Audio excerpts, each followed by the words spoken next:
hato ntaza kuva aho mbyibagirwa iby'uko u Rwanda rwaganira na FDLR icyo gishyire ku ruhande ntabwo gishoboka kubera ko FDLR yamaze gushyirwa ku rutonde rw'imitwe y'iterabwoba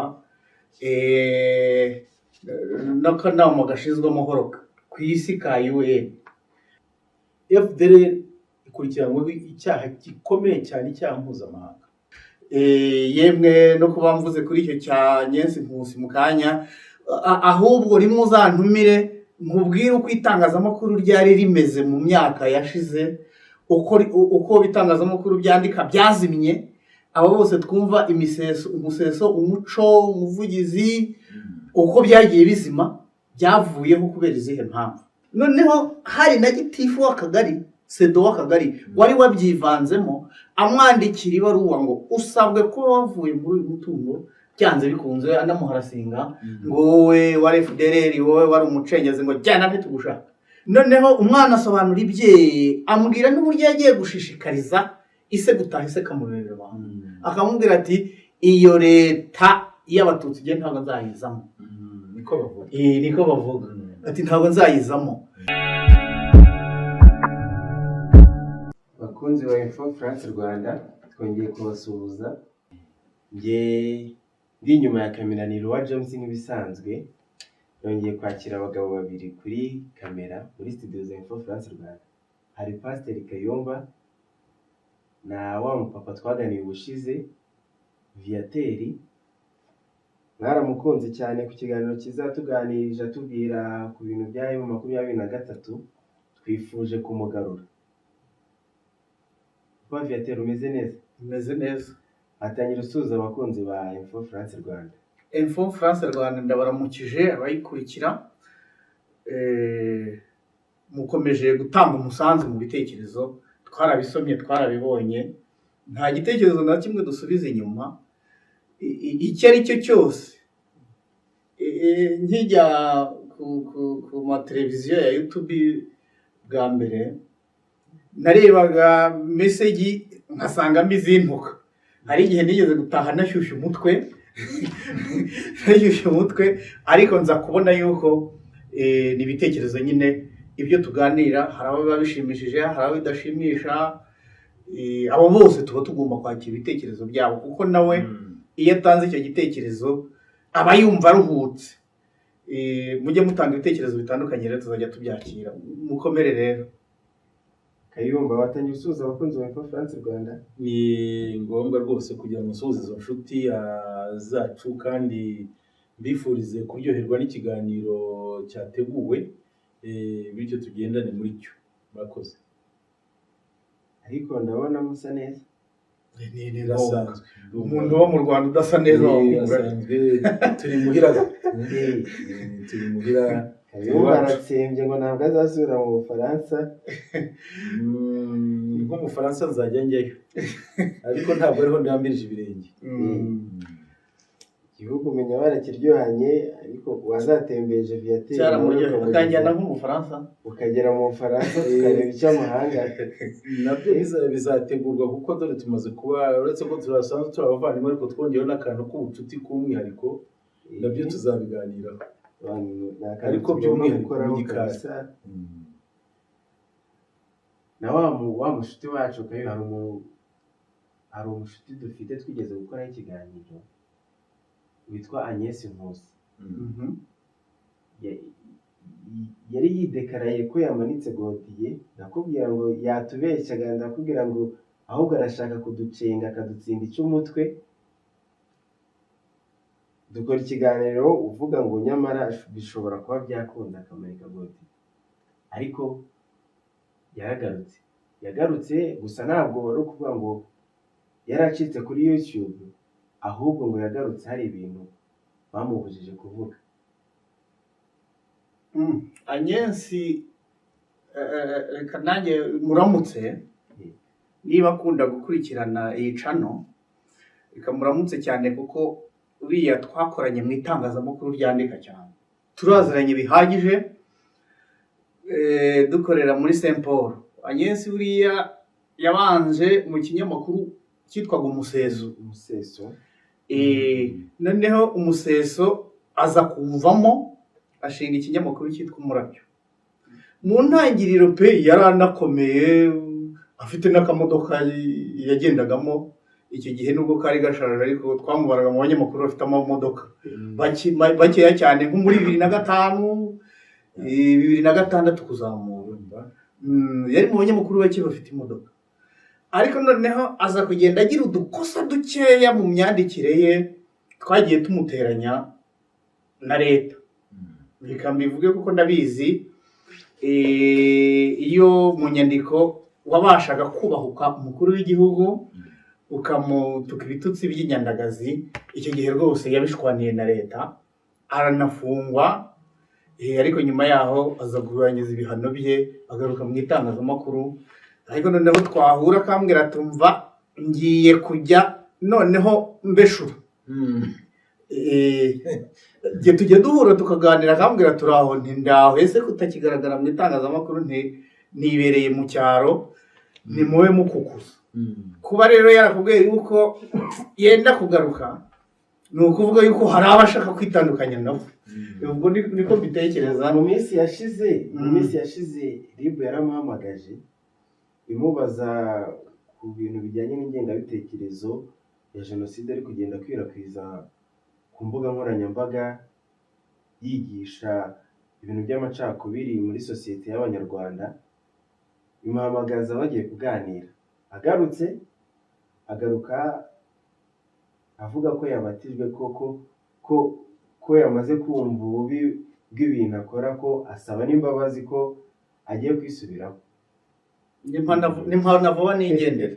Uriya turaziranye, wenda muzategura n'ikiganiro. Ikiganiro yakoze nimugoroba, igitumye muvugaho avuga ngo basi mbabaze uko bimeze. Hari ikiganiro yakoze cyasohotse ku munsi wo kwa mbere kuri 28, cyasohotse kuri channel y'Umurabyo. Avuga ko influence mbese n'ingufu zabo zitari gupfa ubusa, ko leta itangiye kugenda ibyumva. Se ndavuga ndibaza hari nshobora kuba nanjye ndeba nabi cyangwa nkaba nasobanukiwe, dukurikije ibiganiro Agnes Nkusi byiwe yirirwa avuga, ibiganiro amacakubiri yigisha.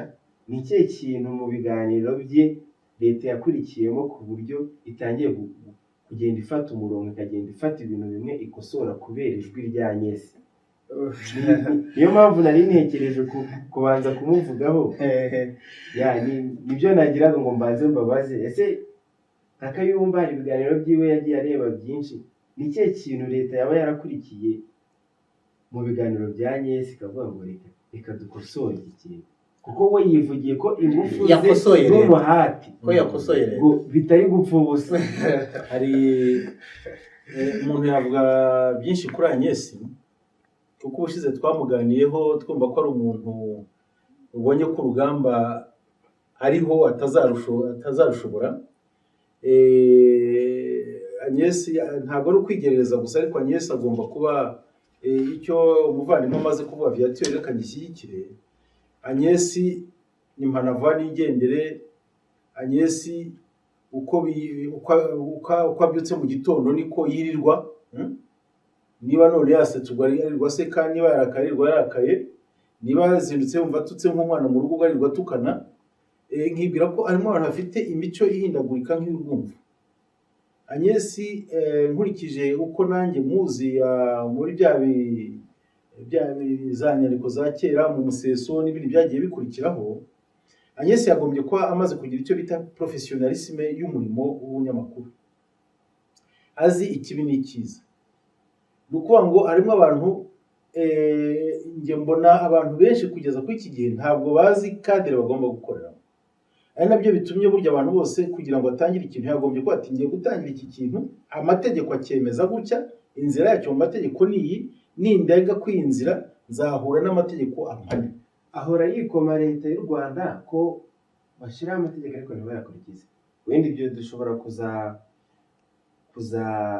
kuzabigira ikiganiro. Numvaga nshaka ko twazashaka ukuntu dukontakta umuvugizi wa leta arimo ukora wenda nabonye ni umuvugizi wungirije, kuko umuvugizi wa leta ni Yolanda Makoro ntabwo akunze kuboneka cyane nka mukuru arinda niwe ukunze kuboneka akaduha n'umwanya mu itangazamakuru wenda tukazamukontakta tukamubaza byose twifuza reka tubitegure tuzabigira ikiganiro ahubwo nuko naringize ngo dukomoze kuri Agnes gake ntabwo Agnes buriya yari nyamukuru uyu munsi icyatumye duhamagara twongera gukontakta Viateri tukamutumira kuri France Rwanda ubu nararibonye afite mu gisirikare kubona Viateri hano mwumve ko twazanye arya n'ingeshi yamahe arabyivugira tugiye kuganira ku bintu birimo ibintu byo kurasana n'urugamba Papa Viateri amaze iminsi muri Kenya havugwa inama yo kugarura umutekano mu burasirazuba bwa Kongo harimo no gucura imitwe yitwaje intwaro iberezwa muri kiriya gihugu nyinshi ifite ibihugu yavuyemo ibirwanya igasubirayo harimo n'umutwe wa FDLR ufite inkomoko hano mu Rwanda uwo mutwe bahora bavuga ngo nako abantu bo muri opposition haba babanye simuzi tumaze kuvuga Bahengabire Victoire hari Dr Habineza Frank yigeze kubikomozaho muramuzi we ari mu nteko n'umudepite Frank bahora bakomoza ku kintu cyo kuganira n'umutwe wa FDLR n'ijisho ryawe n'ubunararibonye ufite ese wabanje kutubwira uyu mutwe wa FDLR ni umutwe ki ese kubera icyo u Rwanda ruhora rushishikarizwa kuganira na FDLR hato ntaza kuva aho mbyibagirwa iby'uko u Rwanda rwaganira na FDLR icyo gishyire ku ruhande ntabwo gishoboka kubera ko FDLR yamaze gushyirwa ku rutonde rw'imitwe y'iterabwoba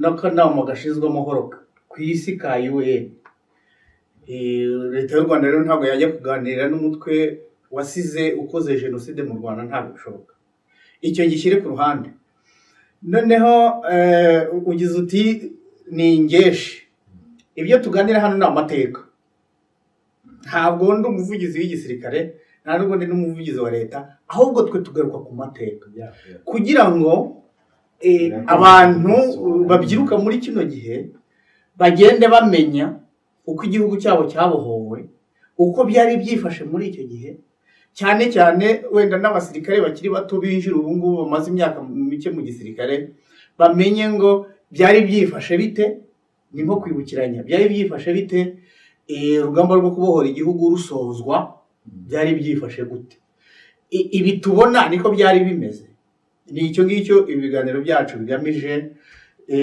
yemwe no kuba mvuze kuri icyo cya Nyensi Nkusi mu kanya ahubwo rimwe uzantumire nkubwire uko itangazamakuru ryari rimeze mu myaka yashize uko itangazamakuru byandika byazimye abo bose twumva umuseso umuco umuvugizi uko byagiye bizima byavuyeho kubera izihe mpamvu ibyo tuzabigarukaho reka rero nigarukire kuri FDLR ubwo urugamba rwo kubohora igihugu rwasozwaga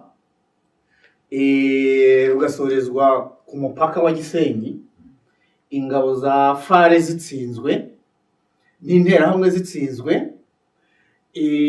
barambutse bajya muri Kongo mu nkambi bagenga inkambi ariko noneho mu Rwanda hari n'abantu bo mu gisirikare cya kera bakigumyemo bazimiriramo baricishikira ariyoberanya wenda agahinduranya niba waba ari igitarama cyari igitarama muri Ruhango ubu akagenda akiturira ikibungo akaba umupagasi nk'abandi agakora ku buryo utanakeka yuko yigeze aba mu gisirikare abo nabo bari bahari noneho twebwe dukomeza gukora operation zacu mu bice bya Gisenyi na Ruhengeri, twikorera akazi mu bikoresho bike twari dufite, twashoje urugamba ntawe ukeka yuko zahembwa, ariko noneho bigeze nko mu kwezi kwa kabiri ndakeka ko 95 nibwo twumvise kuri za message ku byombo byacu yuko umushahara waje. Muzehe Kayumba umugenzi wanjye yaranambajije, ubwo twari kumwe hariya mu cyari komine Kanama, ubu ngubu ni muri Mahoko ni muri Rubavu. Yarambajije ati ese Viate ko numva ngo umushahara waje urakeka yuko tuzahembwa ngahe? Ndavuga numva rero amakuru mfite nuko abo twatsinze bo muri Exfar bahembwaga 5. None twebwe uko twabatsinze wenda baratwongereraho 1000 duhembwe 5. Ariko noneho twaje gutungurwa, tujya ku Gisenyi. Icyo gihe twahembwaga section, aho bafataga section igatonda umurongo kuri stade ugasinya. Duhembwa nuko dutungurwa nuko duhembwe 19,800. Bivuze ngo zari salary ebyiri. No kuvuga ngo wari private icyo gihe yaragenewe umushahara 10,000. Noneho imishahara 2 yari 20,000, bakuraho amafaranga 200 yo gutangiza ikipe ya APR. Ibifaranga 19,800 icyo gihe yari menshi pe cyane. Twumvise yuko dukomeye. Yego 95. Twumvise yuko dukomeye.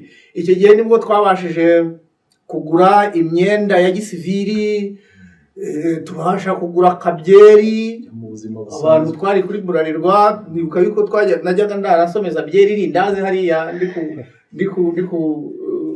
kuri hoteli Meridi Izuba, ndinze abantu bayuname bari barimo.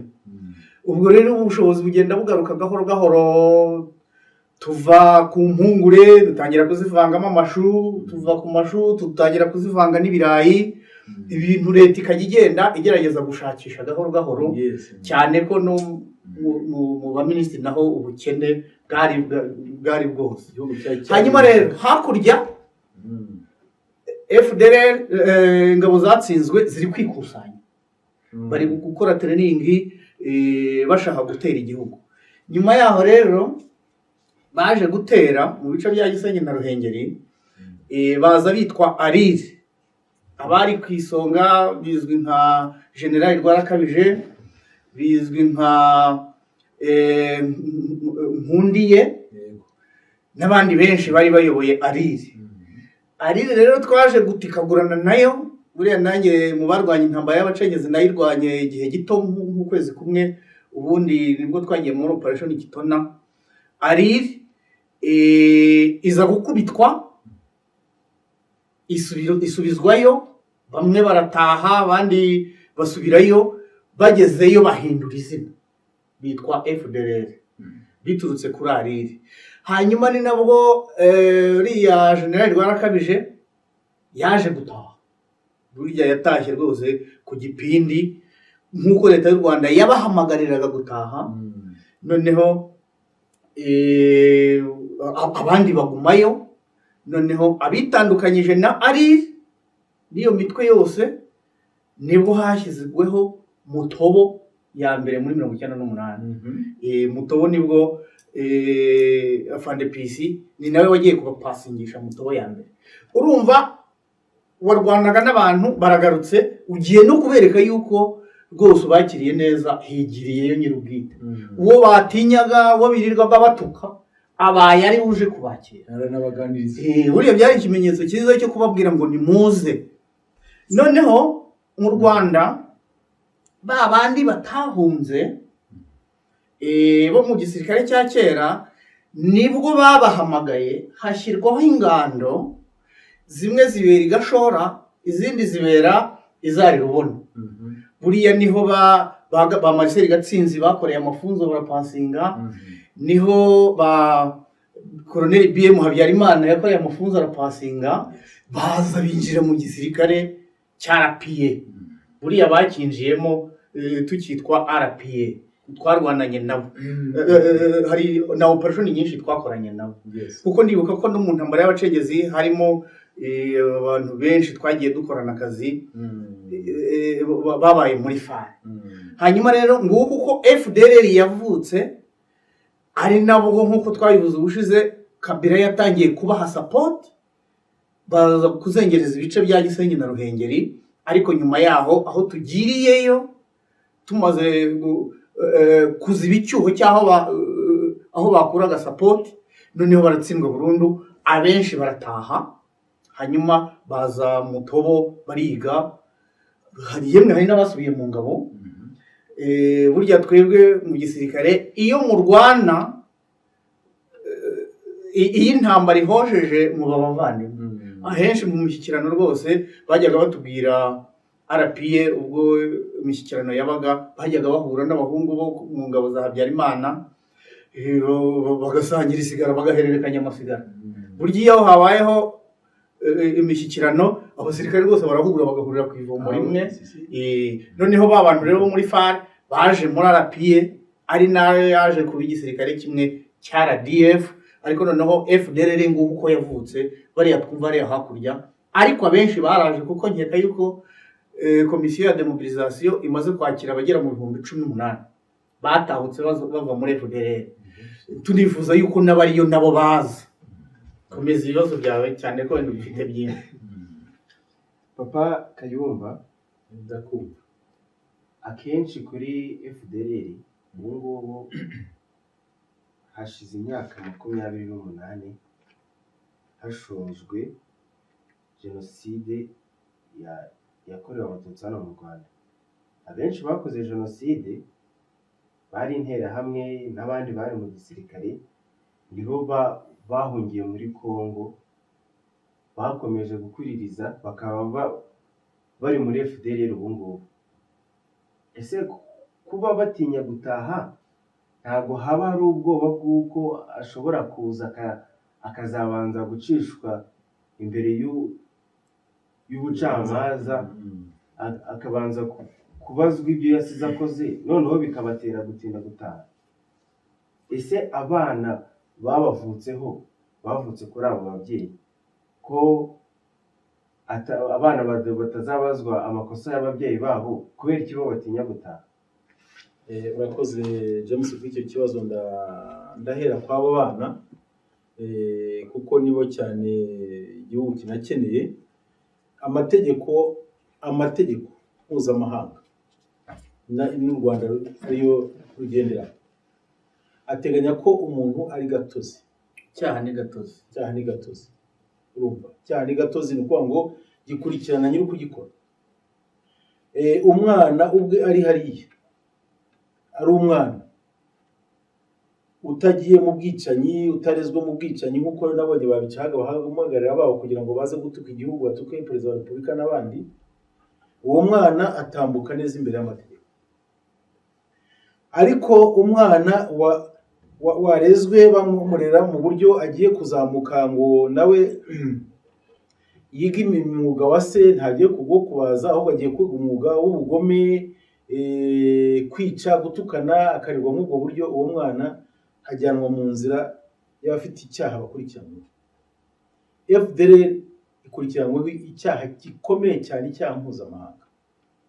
FDLR ikurikiranyweho icyaha cyo kuba yarakoze icyo bita jenoside yakorewe abatutsi mu Rwanda hano, ku buryo icyo cyaha kizayikurikirana na mpaka. Nakigereranya nuko ibyo mvuze, nabigereranya nuko mu Burayi hariya hari icyo bita abajihadiste. Abajihadiste ni abantu nyine nabo bakabombo bigize ba rubebe bo kwica abantu gusa, kubuza umutekano isi yose. FDLR buriya nayo ni nk'abajihadiste. Umwana w'umujihadiste utari mu mirerere, mu mikorere y'abajihadiste, abo ngabo bari gukora gahunda yo kugira ngo bagende babake abo bicaye, baze mu burenganzira bwabo mu gihugu cyabo bwite, biga amashuri nk'abandi bose, bakora imirimo nk'abandi bose, bubaka igihugu nk'abandi bose. FDLR abana yabyaye batari mu bugome, batari mu nzira, batabareze muri ubwo buryo bwo kwicana, igihugu cy'u Rwanda gifite uburenganzira, gifite n'inshingano zo kuba zifite uburyo n'igihe zagenda zikabazana, bakaza mu bandi bana b'igihugu, bakarerwa neza, bagakora ibintu by'igihugu. FDLR hari icyo mugenzi wanjye yabivuzeho, yavuga uko yavutse ikava kuri rudi kaza kwitwa ntuza interahamwe kuri arire nako kuri arire pardon ikaba FDLR yavuye kuri arire kaza igafata izina rya FDLR uko bagiye bacikamo ibice FDLR kugeza kuri isa yabivuze umuryango mpuzamahanga wamaze kwemeza ko ari umutwe w'iterabwoba ni ukuvuga ngo aho yajya hose ni marque noire sur noire ni ukuvuga ngo ifite icyasha cyitwa umukara rero mpamvu burya avuga ko abantu bakunda kwitwa ngo ni abantu uriya muntu ni urukara no ni isine ntabwo ari urukara kuko urukara burya rufite connotation rufite ikindi gisobanuro kitari cyiza kuvuga ngo iki kintu ni umukara kirasa ntabwo ari umweru ntabwo ari icyatsi kibisi noneho FDL rero nayo ni noir ni umukara ni kibi ni kibi kuko tujye twita ingurube izina ryayo FDL ntabwo yakwifuzwa bavuze ngo uriya muntu ni FDL ni umuntu utifuzwa muri societe ariko FDL yakize n'iryo zina ntabwo ibikiryitwa FDL nta burenganzira igomba kwaka kuko nta nubwo yigeze ibuzwa FDL yabujije abanyarwanda benshi bitwa abatutsi uburenganzira bwo kubaho cyo bita droit de la vie ni uburenganzira bwa mbere mu muryango bita Nations Unies Déclaration des droits de l'homme muri 45 iyo Déclaration des droits de l'homme muri 45 ifite ibyo bita uburenganzira bugeze nko kuri butanu bwo kubaho bwo kwiga bwo gushaka bwo kugenda uko ushaka mu gihugu circulation iki gihugu kiri mu bihugu bike byubahiriza ubwo burenganzira butanu bwose bwagiye muri Déclaration des droits de l'homme bwatangiye ku itariki 10 zo muri z'ukwezi kwa 12 muri 2015 nuko ngo FDL aho bayijyana hose ugoragoza ngo urebe ko hari icyo yabona nta kibona droit de la vie non uko yicaye droit de l'éducation ntabwo wajya kwigisha umwicaye ahubwo wajya ku mukosora so ikibazo hari abanyabyaha bari muri FDLR basize bakoze n'amahano mu Rwanda abo nibaza bazacishwa imbere y'ubutabera ase abana babavutseho n'abandi bantu bavuga ko batakoze ibyaha ariko bakiri muri FDLR bo ubundi ibiganiro bakana leta y'u Rwanda n'iki bashaka mbese baka leta y'u Rwanda urugero M23 hari ukuntu iyo irwana ivuga uburenganzira bw'abanyagihugu bavuga ururimi rw'ikinyarwanda abakongomani bakomeje kwicwa especially nk'abakongomani bari mu bwoko bw'abatutsi bicwa bakarenganwa na leta irebera rimwe na rimwe leta igasapotinga aba bantu baza kubarenganya wigera kure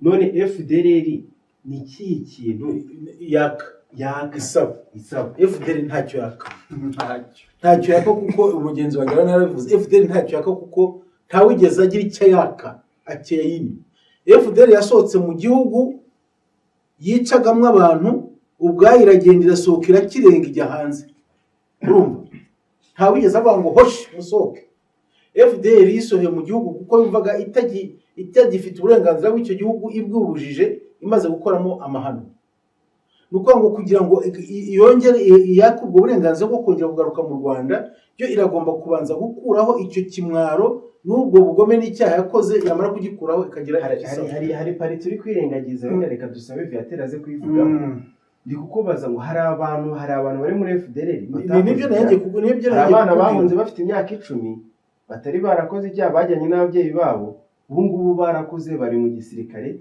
bari no mu bayoboye oya reka nkubwire twavuze ngo FDLR yemejwe n'amahanga yose ko ari umutwe w'iterabwoba uwo mutwe w'iterabwoba umwana navukiramo nabivuze akajya mu baterabwoba uwo mwana nta burenganzira afite bwo kuvuga ngo agarutse mu gihugu keretse avuze ati ibyo nakoraga bibi niko nakoraga igihugu cyane ndabiretse ndashaka kugaruka abandi bavuga uti batagira ibyo baregwa udafite ibyo aregwa afite uburenganzira bwo gusaba kugira ngo agaruke kandi noneho yabivuze Viateur arasaba iki bamwemereye ahubwo kuki atakizamo basabwe kugira ngo batahe kuki batazana iki gito bataha wabivuze uti yenda hari afite ipfunwe ry'ibyo yakoze, uwo nyine twamumeshuye ari ku ruhande. Ariko uwo nguwo udafite icyo yirega akavuga ngo ndashaka uburenganzira mu Rwanda, ninde se umwima? Habo naze n'ejo mu gitondo cyangwa se nimugoroba saa 6 saa 8 aze baramwakira. Reka igihugu cy'u Rwanda ni igihugu kiri open, ntabwo kikiri kandi bafunze mu gihe cya Habyarimana na Bakayibanda bavuga ngo igihugu cyabaye gitongo nta bandi bantu dushaka kwanya, barabakira se nkandi. Ariko nyakubahwa Perezida Kagame aravuze ati u Rwanda ni rw'Abanyarwanda, namwe ateye intambwe nk'uko abivuze, aragenda aravuga ati ariko mwaje haza abajenero bumvise ko bagomba kugaruka, baraza bati mutubabare ibyo twakoze mutwinjize mu iki gihugu. Habyarimana yavuye iriya mu ishyamba araza aba minisitiri w'ingabo,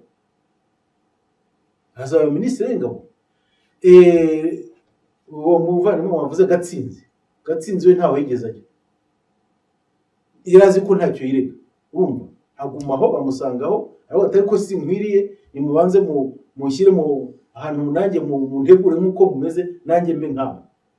Ni ukuvuga ngo inzira zirafunguye. Yavuze za Mutobo, nyakubahwa Perezida wa Repubulika Paul Kagame yajyaga ubwo akajya kwakira abaje. hari ikintu wongera. Ikibazo cyawe nacyumvise, kugira ngo nawe ugisobanukirwe neza kandi ari nyine ikibazo biransaba kuguha ingero. Umuntu wavuye mu Rwanda 94 atsinzwe muri ziriya ngabo, wenda afite ipeti rya liyetona koroneri nkabarenzaho Tarisisi, abakoroneri nkaba Rwarakabije n'abande, abo ngabo ntabwo mpamya yuko bakiri muri ariya mashyamba ya Kongo. Abo ngabo bari bafite amaranka, bibereye hanze, bajyanye imiryango yabo. Ahubwo umuntu wavuye nko mu Rwanda afite ipeti rya suriyetona, ubu ngubu niwe koroneri, niwe ugeze ku ipeti rya majoro rya meja genero, niwe wumva ngo ni generali. Abo ngabo iyo twakira Mutobo usanga ari icyo kigero barimo. Abandi ni abana bo mu nkambi mu Banyarwanda bariyo bafashwe bunyago n'abo basirikare. Memu n'intera hamwe zakoze jenoside zidashaka gutaha mu Rwanda ngo zize zibazwe ibyo zasize zikoze. Ibyo byo rwose, nubwo twakira abantu Mutobo, nubwo twakira abantu mu nkambi yaba y'Irusizi yaba n'izindi, umuntu ugeze mu Rwanda yarakatiwe n'inkiko gacaca icyaha, kabone nubwo yaba yaraburanye adahari, ariko noneho akaba yarakatiwe agahamwa n'icyaha cya jenoside, uwo nguwo byanze bikunze yahitamo gusubirishamo urubanza, inkiko zirahari. Ariko noneho ntabwo ngo kugira ngo tubereke yuko tubabembereje, ngo kugira ngo FDLR ikundize, ngo rwose nimuze n'abagize uruhare muri jenoside rwose ngo tuzasasa inzobe birangire tubirenze uruhu rw'amazi. Icyo ngicyo ntabwo gishoboka rwose. Haba screening, amakuru agatangwa, basanga koko waragize uruhare muri jenoside, ukajya mu nkiko ukaburana, wagirwa umwere ukabugirwa umwere, ariko icyaha cyaguhama aho rwose icyaha cya jenoside ntigisaza, aho bazajya hose kizahora kibari ku gahanga. Kandi noneho uzi neza yuko leta y'u Rwanda mu rwego rwo kugira ngo inabereke yuko ikeneye yuko banataha, yakuyeho sitati y'ubuhunzi. Niba uri umunyarwanda uri muri ayo mahanga ukeneye kubayo, ngwino ufate ibyangombwa by'u Rwanda, ugire dure nationalite nk'iyo muzehe Kayumba afite, ujye uza mu Rwanda. Niba ubonye amafaranga uje ushinge supermarket hari, igihe cyose rwose wigendere mu ndege, upfa kuba utayitinya. Hanyuma rero abo bana bakiri bato bagiye ari bato, uretse ko mu Rwanda icyo nakubwira mu nyamakuru, ntibibwire yuko umwana wo mu Rwanda w'imyaka 10 harimo n'abakoze jenoside 10 akagenda mu gihirira aherekeje se, byagera hose yica nawe akica, nawe akica agatema. Abo nabo aramutse aje, nubwo yaba amaze gukura, ubwo muri FDLR bamaze kumuha kapiteni, bamaze kumuha liyetona, afite iranga, aje bikamenyekana yuko yagize uruhare muri jenoside, amakuru yaratanzwe arabitswe, archive y'inkiko gacaca irahari, bikamenyekana yuko yagize uruhare muri jenoside, uwo nawe hari ubutabera agomba gukurikiranwaho nk'umuntu wabikoze ari umwana. Icyo gihe akaburanishwa nk'umuntu wari umwana, ngira ngo abanyamategeko bo barabindusha. Hanyuma rero urujijo ruveho wenda no ku bandi memu batari no muri FDLR, abo bari muri diaspora, abangaba twirirwa duhanganye nabo bavuga yuko mu Rwanda ibintu byacitse, abo nabo wenda Kayumba ari batubwirire, abo nabo igihe kigeze rwose ashatse yashyira baro hasi nka mvugo y'ubungubu, kuko rwose muzehe Kayumba iki gihugu urakibona aho kigeze, urahabona wowe ukirirwamo umunsi ku wundi uzenguruka igihugu cyose. Yemwe nabo muri FDLR iyo baje mbere yuko batangira ya masomo, barabanza bakabaha transport, buri wese akajya ku musozi w'iwabo benshi barahayoberwa. Hari uwaje hariya yaratuye hariya mu Kabagari, niba ari mu Kabagari hano hari Kigali Convention, asanga iwabo hubatswe izingana kuri yarahayoberwa, arahabura kubera ushobora kuza ugasanga hari Nyarutarama ariho wari utuye ufite akazu k'ikigonyi, ugasanga hubatswe umudugudu w'icyitegererezo, bavuze muzamajerwa. wajye pfiriya i Muhanga ugahasanga umudugudu, ugahasanga hari iwanyu hari etaje. Ariko noneho barabanza bakajya iwabo bakahazenguruka, bakagaruka bagatangira amasomo. Ubu ngubu noneho umutobo yaragutse, ntabwo bakiza ngo bamare y'amezi 3, twajyaga kubasozerera bamaze amezi 3. Ubu noneho bafatiraho bakaniga ibintu byinshi cyane, jewe ubwanye ntari nanabonera ububasha bwo kwiga, ahubwo nanjye tujya turekarama tutari ko natwe mwatuma none hiriya myuga tukajya kwiga. Imutobo ubu ni nka IPRC n'izindi zose, ni ikigo gikomeye kigisha imyuga, barataha bafite imyuga kandi bahita bahabwa n'ibikoresho. Kubw'izo mpamvu rero abo bana bariyo bagerageze. Ubu ngubu hagiyeyo ingabo nyinshi, kugera wenda kuri MONUSCO byajyaga bibagora, kuko abo bagundira iyo yumvaga ngo uzagenda akabimenya barakwica. Noneho hari wazaga akatubwira ati kugira ngo ngere kuri MONUSCO nahatswe kwicwa inshuro zingahe, noneho wagira n'ibyago bakagufata ugakubitwa hafi yo gupfa, kuko ntabwo bashaka ko babacika. Niba buri kwezi twakiriye wenda abantu 60 bavuye muri FDLR, twebwe iwacu umusongo uri kugabanuka, uretse ko nta nawo, ariko noneho FDLR abantu bari kuricika, bari kurishiraho, abandi bari mu mirwano ubu barapfa. Buriya ntibibwire yuko mu 23 boroheye. Kubw'izo mpamvu rero abo bana kugira ngo bapfire mu mashyamba nk'uko biri gusabwa n'iyi mishyikirano, rwose jye nabashishikariza gutaha. Kuko mu biganiro twajyaga dukora ikiganiro cyitwa Isange mu banyu, twabahaga urubuga bakavuga ngo ndashishikariza kanaka gutaha. Kubw'izo mpamvu rero abo bana bakiri bato, baba bavukiyeyo baba bagiye bakiri bato, rwose nibaze. Yemwe nawo bakoze jenoside, aho kugira ngo akomeze atemberane icyo cyasha ku gasozi, naze yakira igihano cye, ahanwe, yigire muri gereza naho bariga. Dufite Rwanda Correction Services, iragorora kugira ngo nusoza igihano cyawe uzasubire mu buzima busanzwe. Ngira ngo nk'abantu bakoze jenoside bakatiwe imyaka 25 bose barataye, abakatiwe imyaka 30 arabura 2 cyangwa se bitewe n'igihe nkiko gacaca zamukata, barenda gusoza ibihano byabo, kandi agahita aza muri sosiyete abanjije gucishwa mu ngando. Ikintu kimwe babasaba barababwira bati nusange babe hari icyahindutse, ntuzakundana uwo mugore wawe, kubera yuko rwose ntabwo wari uhari. Niba usanze wenda kamere yaranze akabyara, byakire, urere yabyaye umunyarwanda, nawe ubyara abandi, uri umunyarwanda muzima. Kandi niko biri. Ari ikibazo nahise ngera nanze kuguca mu ijambo, watubwiye ko hari abataha iwabo bakayoberwa. Ese nk'abantu bari batuye urugero hari ahubatse convention center, ubwo bishatse kuvuga ngo hari n'imitungo basize aho gupfa ubusa ikoreshwa n'abandi. Ese imitungo yabo nibagaruka bazajya ko nta butaka bugipfa ubusa, ko imitungo yose aho umutungo gupfa ubusa bashaka ubundi buryo ukomeza gukoreshwa ariko ntupfa ubusa, nibagaruka bazajya. Hari nk'abantu nk'uko babivuze njye navukiye muri Congo, papa yakoze jenoside gutyo, bigezeho cyangwa napfira mu mashyamba, nshatse kugaruka ntazi mu rugo. Ese ko nahunze ko banjyanye gutyo, nzagaruka njye?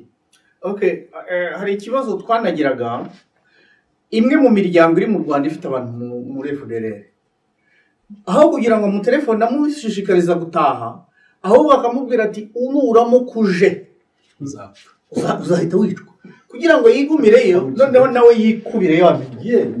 Niba bafite amazu basigiwe na se ashoreranye aho ngaho, harimo abapangayi bagera muri 5 mu 10, akomeze yisorokame. Yego.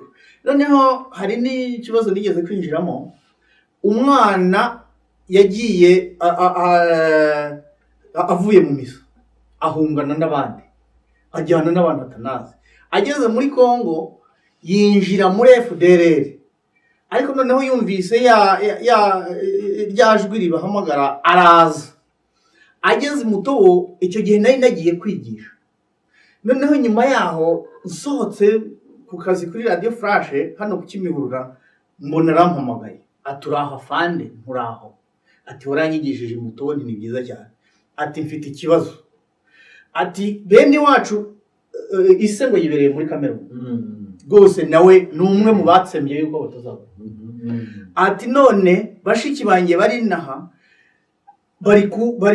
barambangamiye, bari kumbuza gukurikirana imitungo ya data. Kandi noneho we akigera inaha, wumve na bya bindi tujya tubabwira, we yahise yiyambaza urukiko rwemeza yuko ari mwene kanaka. Noneho sasa akimara kubona umwanzuro w'urukiko, ahita agenda ikigo cy'ubutaka kimwandikaho umutungo wase. Noneho bashikibe kubera yuko bo batagize ayo mahirwe yo guhabwa ibyo byemezo by'uko ari bene kanaka, bashaka kumutoteza. Noneho hari na gitifu w'akagari, sedo w'akagari, wari wabyivanzemo, amwandikira ibaruwa ngo usabwe ko wavuye muri uyu mutungo, byanze bikunze anamuharasinga ngo wowe wari FDLR, wowe wari umucengezi, ngo jyana ntitugushaka.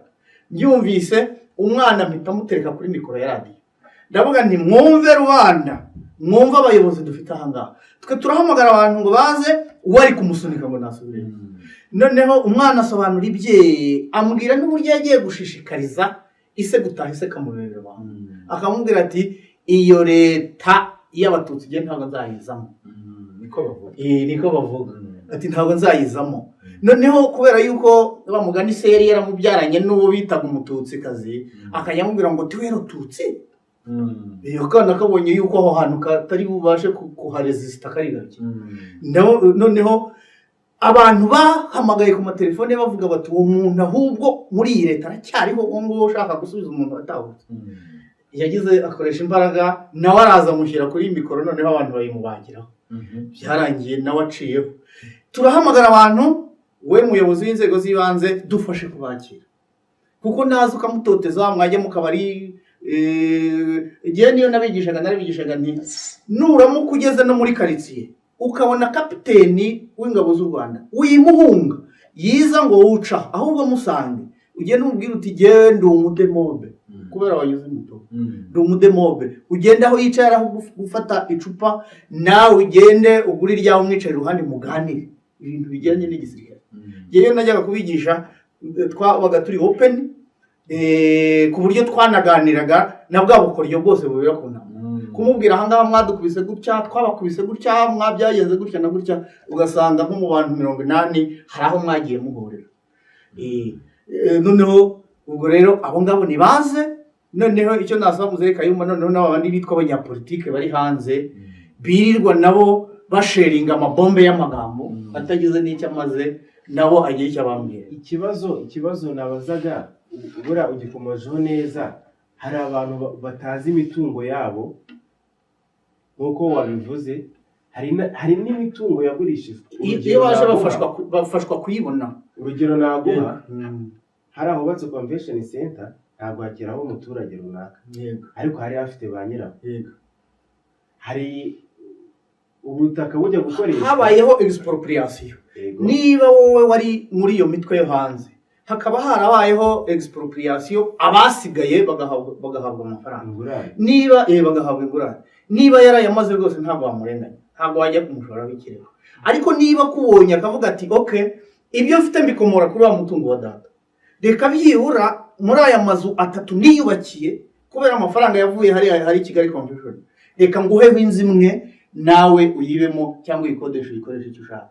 Ibyo byose iyo baje komisiyo de mobilisation ibibafashamo, dufite na reserve force buriya bikorwa ku bwumvikane cyangwa hari amategeko, bibaye ngombwa byajya no mu bucamanza mu butabera. Uje ukamenya ngo ahari iwacu hubatswe vision umudugudu, ariko noneho bene wacu bahawe amafaranga miliyoni wenda 60 bubatsemo ibi n'ibi, ukamubwira uti mwamfashije nanjye nkiyubaka, bikanga, ushobora kwiyambaza ubutabera. Ibyo rwose birashoboka. Noneho cyane ko twebwe buriya ni nkaho abademobe cyangwa reserve force dufite ababyeyi babiri, komisiyo ya demobilisation tukagira na reserve force, service ya gatatu y'igisirikare. Ubwo si cyananira izo nzego zose n'iki, gusa icyangombwa ni ukumenya abo bantu nibaza nicyo tubakeneyeho. Ngira ngo icyo yaransabye ngisubize, ndahera no kwako kantu yarakubwiye. Iki gihugu cyubatse neza, urumva munyamakuru, inzego cyubatse neza, gifite inzego z'umuturage aho yagenda akabariza ikibazo cyose afite. Urenganijwe ku rwego rwa mudugudu, ugiye ku rwego rw'akagari, uvuye ku rwego rw'akagari ugiye ku rwego rw'akarere, rw'umurenge. Pardon, ku murenge ubonye udashubijwe ugiye ku rwego rw'akarere, akarere ntibiciyemo ugiye ku rwego rw'intara cyangwa umujyi. Ariko hari izindi nzego zihita zakira abaturage. Wa James nuko atubwiye, hari icyo bita abunzi. Abunzi bunga abaturage bafitinya ibibazo kandi bakabasinyira bagateraho na kashe, inzego zose zikabyakira. Abo bantu ni abantu batorwa na rubanda. Urumva, abaturage nibo babitorera bakaba bati mujye mutwunga mu bibazo dufite. Aho ngaho haciye ibyo biba bitangiye inzira. Ariko hari icyo nagira ngo nanjye nsozerezeho kandi nasabwe mu iki kiganiro twagize. Mugenzi wanjye Viateur atubwira abantu b'abanyapolitiki umwe n'abandi bose ibyo abanje kukubwira, reka tuvuge ko ari ikintu cyihutirwa cyane muri ibi ngibi. Ni imvugo y'Abanyarwanda bari hanze badashaka kugaruka mu Rwanda, babuza n'abandi kugaruka mu Rwanda. Ejo bundi naganiraga n'abantu baba muri Zambia. Muri Zambia urahakandagira wavuga u Rwanda bakakwica. Abanyarwanda baba muri Zambia bakakwica. Cyangwa umuntu wawe ugiye kuwusura bakamuhondagura akava mu mwuka. Niko bimeze, ntabwo ari ukabyaye inkuru. Kuko ngo muri Zambia ni ukuhatabara vuba na vuba. Niba hari ambasaderi w'u Rwanda uriyo, nawe twasaba ko rwose abantu bariyo nk'ubuyobozi batabara Abanyarwanda bahari kugira ngo Abanyarwanda bakomeze kurengana. Icyo kintu rwose Info France Rwanda irakivuze, no kugira ngo Abanyarwanda bari kurengana bagakubitwa, ugiye gutaha ubukwe agiye gusura umuntu wawe uri muri Zambia ugakubitwa cyangwa ukanicwa, icyo kintu kiveho kirangire. Nuko ngo rero noneho abanyapolitike bigize intagondwa, abaturagomba kubabwize inani yuko ubwo butagondwa bwabo bugomba guhagarara aha ngaha. Ntabwo ari itegeko tubahari ko biragomba guhagarara, kuko gukomeza kwigonda ku gihugu nk'iki kimaze kuba bien organisé.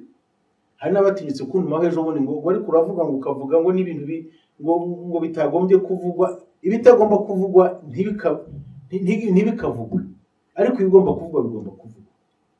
Cyane ko niba Abanyarwanda bagomba umuti, ni ugukanda igisebe ugikanze. Kuko impamvu intambara itazashira, ibibazo bibabana byinshi, imifungo y'ibisebe ikagenda ikaba imifungo. Mu Rwanda rero ruteye neza, ruyobowe neza, Abanyarwanda barakangutse ku buryo kumukangisha ngo uje kwenda icyano mu mahanga. Amahanga ntabwo yayoborwa n'Abanyarwanda bariyo, amahanga yayoborwa n'abanyiri igihugu. Munyarwanda ugitera mugenzi wawe iterabwoba ngo leta y'u Rwanda, nk'ubwo bumvise uko mugenzi wavuze ngo leta iyobowe n'Abatutsi. Abatutsi bayoboye leta y'u Rwanda ni bande? Tuwe n'umubyeyi Paul Kagame kumushyiraho amoko, ibyo ngibyo ndetse yabanza akaguhana. Hari premier ministre nawe ugiye kumarata iby'amoko ibyo yabanza akaguhana. Abaminisitiri nuko, abadepite mu nteko nuko, batorwa n'abaturage. Nuko ngo nizamvugo za kera bashaka kugarura kugira ngo bakomeze yangenga bitekerezo ya genocide bakomeze bayibibe mu bana. Ngo iyo leta iyobowe n'abatutsi. Ngero nababwiye ni uzongera kuvuga ibyo ngibyo. Nuko ndafite inkoni. Nagukubita ukumva uko urumva. Niyo mpamvu rwose numva n'ubu ngubu uwangurutsa nkageraho bari nagenda mbabwira kandi nkababwira nti ibyo murimo muratigiye cyane. Abanyarwanda bari kwiyubaka mwebwe muri kwisenya. Kubwira umuntu ngo nyamuneka ngo leta harimo n'abahunze bavuga ngo ntabwo nzagaruka mu Rwanda ruyobowe n'abatutsi. Urwo Rwanda ruyobowe n'abatutsi ntirubaho. Irwa rundi bavuga ngo ruyobowe n'abahutu. Bakwa ngo ni Rwanda nyamwishi. U Rwanda ni urwacu. Iyo mvugo yarashaje kera nta mwanya gifite mu gihugu. Niyo mpamvu abo twicaranye mu Buraya ngira ngo mbabwire ngo izo mvugo zanyu zose n'ubugome mufite mubireke, niba mutabiretse ni mwebwe bikora. Ivuko tubabwiza ukuri kuko ntabwo u Rwanda ruzajya kuba nk'igihugu cya Kongo kirimo akajagari birirwa barwanira. Mu Rwanda ni organize, ruyobowe neza. Ejo bundi mwumvise ugiye gutorerwa manda ya 6 muri Guinée ya Conakry yayishyikiriye. Urumva afite imyaka 80 yayishyikiriye. Twebwe tufite kijyana perezida wa repubulika akifite imyaka n'imbaraga zo kuyobora u Rwanda. Bagasesera kugira ngo bavuga bati manda ye n'ejo bundi nyamuneka twangize manda ye. Baritera igihe. Ni ukuvuga ngo igihugu gikunze abayobozi bacyo, abaturage barikunze bwabo hagati yabo barakundanye. Abayobozi bakunze abaturage bajya banabiganira abaturage ku isonga. Nyakubahwa perezida wa repubulika ajya mu baturage akavuga ati mwaramutse mute, mubayeho mute. Yasanga hari umurenganyira akavuga ati nibakurenganure ngiri hano kuko niwe uziraswamo nk'uko. Reka tureke gutina n'ubundi cyari kigambiriwe twakiganiriyeho. Abari bafite impungenge ko FDLR ishobora kugirana ibiganiro na leta y'u Rwanda basubijwe, kandi n'abari bafite impungenge z'uko bashobora gutaha bakaburaho aho bajya n'ibindi bibazo bitandukanye bagiye basubizwa. Reka dusabe Viateri niba ari ikintu afite yakongeraho acyongereho mbere y'uko Pastor Kayumba dusoreza ikiganiro. Ni byo nyine giye ku ruhande rw'abasirikare nasaba abo basirikare bo mu mitwe yitwaje intwaro nka FDLR, urunana b'Abanyarwanda gutaha. Ndabashishikariza gutaha. Nabivuze yuko dusa naho dufite ababyeyi babiri. Iyo uje ari ugusubira mu ngabo usubiramo. Iyo gahunda irahari. Murabizi neza yuko mu Rwanda hari abantu b'abareservistes basubiye mu ngabo kandi bo twese tugenerwa bimwe. Nabashishikariza gutaha rero bakareka kuguma muri ayo mashyamba gupfirayo. Abana babo ntibiga, nta mashuri babona. Baze nubwo yaza afite imyaka 10 hazajya mu ishuri yige kuko inaha dufite uburezi kuri bose. Hanyuma abandi twiteze imbere. Iyo utishoboye hari inzego zishinzwe kuguha inkunga igukura mu bukene. Hari za VUP, hari imirenge sako, ukaba wabona amafaranga ugakora ugatera imbere cyane ko ari cyo u Rwanda rwifuza. Mu gusoza rero nakwisabira abakiriyo bazabasha kureba Info France Rwanda, hanyuma rwose bazatahe baze tubigishe tubasubize mu buzima busanzwe, dukorane, duhure, dusangire, twirire igihugu cyiza. Nakoze nanjye icyo nabwira Abanyarwanda n'icyo nakwifuza kuko kubasaba ngo twari kubategeka kandi ntabwo tubategeka, ariko nka Info France Rwanda yifuza ko Abanyarwanda bagifite imvugo y'ingengabitekerezo ya jenoside, iyo mvugo bayireka. Nta kibamariye, nta kibagezaho, nta kizibambitse, ahubwo irabambika kasha k'ubwicanyi. Ndabivuga nemye kuko nzi yuko hanze aha mu madiaspora atandukanye biracika. Harimo abiyemeje kugira ngo babuze Abanyarwanda kugaruka mu gihugu cyabo, bagira ngo batwikire ubugome bwabo basize bakoze hano mu Rwanda. Ibyo bintu Abanyarwanda reka dukanguke tubyamagane, tubitere umugongo n'ababisigaranye tubaheze mbese imvugo zabo tuzime twe kuzakira. Info France Rwanda yagira ngo rwose mu mwanya nk'ubwo twagizeho kuganira n'umuvandimwe Viateur dushimira ko yanaje, nawe kandi watubaje ibibazo tugushimira ko wateguye akanya ko kuduha ibibazo nk'ibi. Dusoze tuvuga ngo u Rwanda ruzubakwa n'abana babo, ariko ntabwo ruzasenywa n'interahamwe cyangwa FDLR kuko ntibishoboka. Niyo mpamvu turarikira urubyiruko kugira ngo rufatanye n'abandi kubaka, wange ibyo bitekerezo, iyo migambi bashyirwamo n'abananiwe kubaka bakabasenya, kuko abakiri batoya bo bafite igihe gihagije cyo gutekereza igihugu cyabo n'ubuzima bwabo n'iterambere ryabo n'imiryango yabo. Bityo tukaba tubararikira kugira ngo bo bizire mu Rwanda birebere kandi bakore nk'ibyo abandi bakora byiza byo kubaka, kugira ngo nabo bazabe Abanyarwanda bari imbere. Kuki batavamo abayobozi se ko n'ubundi u Rwanda ruzayoborwa n'abana barwo? Uruyoboye n'umwana w'igihugu ntabwo yavuye mu mahanga. Igihe twumva abandi bose bamwe bayoborwa neza bagiye bava hirya no hino, ariko twe tuyobowe na nyakubahwa perezida wa repubulika, umunyarwanda wabyaye n'abanyarwanda mu gihugu cye. So mwakoze kubana natwe bantu badukurikira kuri Info France Rwanda. Turabashishikariza gukanda subscribe, tukazamura umubare, tugasharinga, tukalikinga ibiganiro. Niba hari igitekerezo wagize ukatwandikira muri comment. Niba hari ingingo wifuza ko twazaganiraho cyangwa wifuza ko kugira ikiganiro waduha, hari nimero dusigaye dushyira muri comment hasi muri description. Wadukontaktaho ku bantu bari mu Rwanda cyangwa uri hanze y'igihugu, ukayitwandikira kuri WhatsApp kuko ihora kuri online, kandi twiteguye kubaha byose kugira ngo mukomeze kubana natwe kandi twubake igihugu twifuza.